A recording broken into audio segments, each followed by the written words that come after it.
pour la lucha, l'Union européenne devrait multiplier d'autres actions pour amener les autorités congolaises à prendre des décisions courageuses par rapport à l'organisation des élections et surtout par rapport à la situation de Kasaï parce que ça fait déjà plus de 8 mois que la situation au Kasaï elle est très catastrophique et quand on prend des décisions de ce genre, des sanctions contre certaines personnalités comme Lambert Mende, comme Ramazani Chadari, comme Evariste Bochabe, pour moi, c'est des décisions qui sont vraiment importantes parce qu'elles peuvent amener un certain nombre de comportements qui peuvent changer au niveau de nos autorités. Mais également, c'est pour peut-être demander à l'Union européenne de continuer avec d'autres actions, au-delà des sanctions, parce que nous avons vu ce que les sanctions ont pu apporter à 2016 par rapport à l'organisation des élections. Et c'est vrai, c'est grâce à toutes ces sanctions et à la combinaison de beaucoup de facteurs que les gouvernements congolais ont accepté de participer ou d'organiser les dialogues qui a abouti à l'accord du 31 décembre. Mais ça devrait être plus mieux et plus favorable que ces actions où ces sanctions puissent amener les gouvernements à organiser des élections. Parce que nous, les peuples, nous avons besoin des élections. Et s'il n'y a pas d'élections, ces sanctions-là n'auront pas plus d'importance. Mais c'est quand même des actions qu'il faut encourager et essayer pas. C'est aussi une occasion pour appeler toutes les autres institutions internationales, la communauté, donc l'Union africaine et beaucoup d'autres organisations, qu'elles puissent aussi voir dans quelle mesure elles vont poser des actions pour contribuer au changement de la situation au Congo.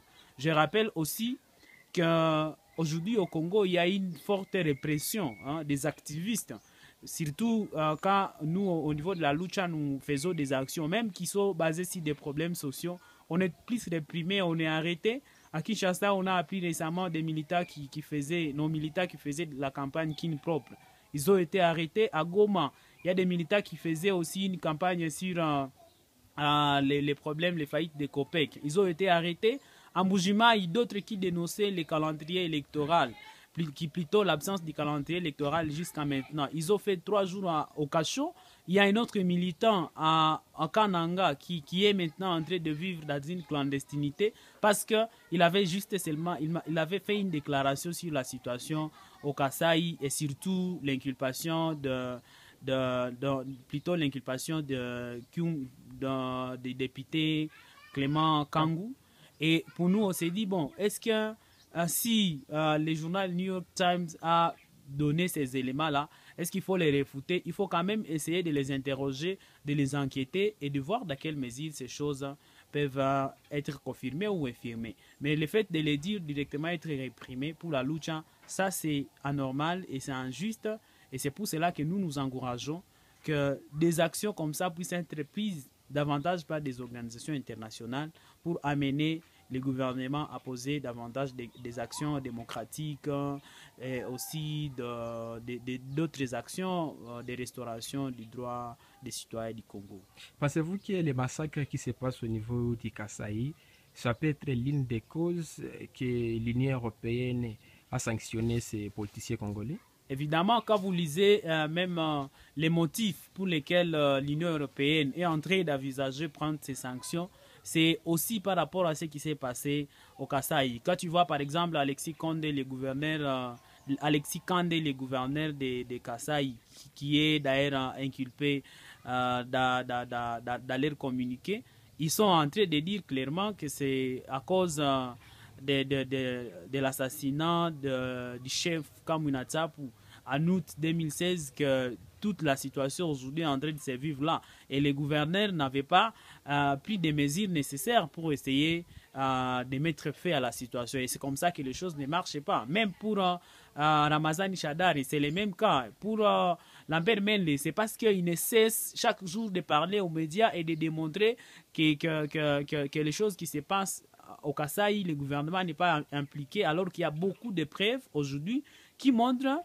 que le gouvernement est impliqué. Il y a certains éléments des forces armées de la République qui sont impliquées dans ces problèmes.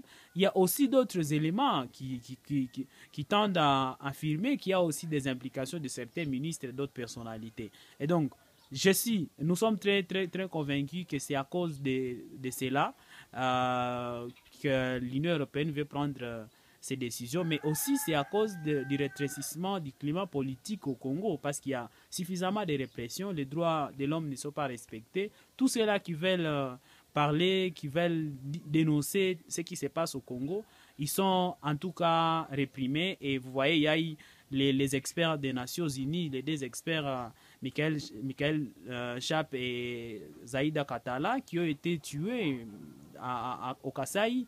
Et tout ça, c'est parmi des éléments qui montrent qu'il y a vraiment beaucoup de répression et que tous ceux-là qui veulent dénoncer doivent être éliminés, doivent être en prison, doivent être amenés n'importe où et peut-être même être kidnappés. Donc ça, c'est grave et nous continuons toujours à dénoncer ce genre d'attitude de la part de notre gouvernement. Merci, merci. Merci à toi.